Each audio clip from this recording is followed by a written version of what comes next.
Hillary Clinton cannot clinch the required number of delegates before the convention, which will be contested by Bernie Sanders. The table shows the current state of the pledged delegates. Section A shows that 2,383 or more delegates are required to become the nominee.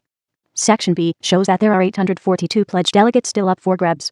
Section C indicates that Clinton currently has 1,809, or 43% of all pledged delegates available. Section D indicates that Sanders currently has 1,520, or 36% of all pledged delegates available. Section E indicates that there are 4,171 pledged delegates in total, of which only 842, 20%, still remain to be won. Sections F and G, both Clinton and Sanders have 0 unpledged or superdelegate votes. Superdelegates do not vote until the convention. Their assumed support for a candidate is transient until they make their vote at the actual convention in Philly. Section H indicates 594 unpledged aka superdelegates remain to cast their vote in July's convention. Being that past performance is an indicator of future performance, you should note that Bernie Sanders has won approximately 45% of all pledged delegates to date. Section I shows that currently Clinton has 1,809 and Sanders 1,520 pledged delegates. Section J, even if Clinton wins 68% of the remaining pledged delegates, i.e. another 573 delegates, she will not have won the requisite number of delegates to become nominee, and the convention remains contested. Section K shows that Clinton needs 69% of the remaining delegates to pass the 2,383 winning line, i.e. 1% less at 68%, and it's contested still. Based on Sanders' wins, 45% to date, and the neck-and-neck race in California, it is unlikely Clinton will gain more than 50%, and definitely not 69% needed to win. That is to say, no campaign will be able to announce a victory. The convention will be contested and Clinton will need to have unpledged or superdelegate votes in order to win. These votes will not occur until the convention.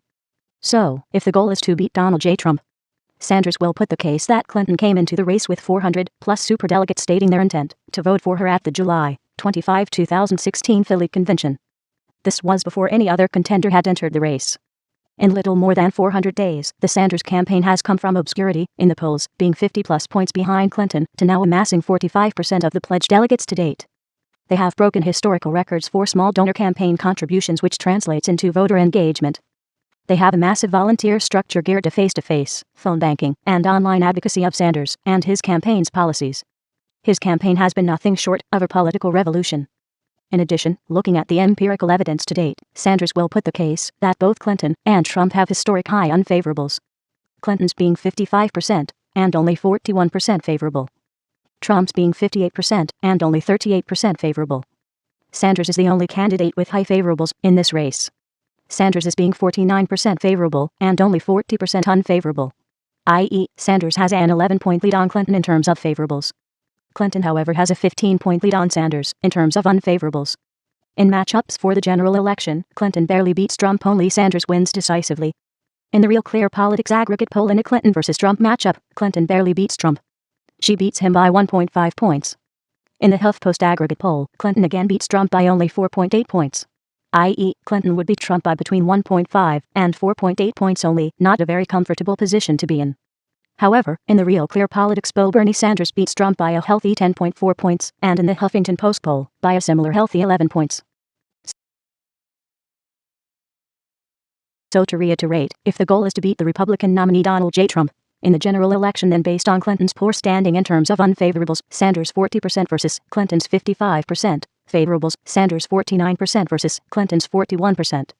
Negligible projected wins against Trump, Sanders beats Trump by 11 points, Clinton by only 4.8, and as little as 1.5.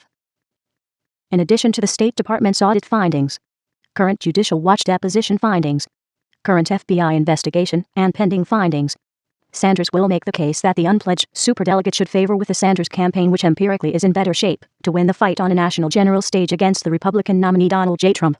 This is why Clinton will not win. It will be a contested convention, and in the face of the facts, unpledged superdelegates will vote for Sanders.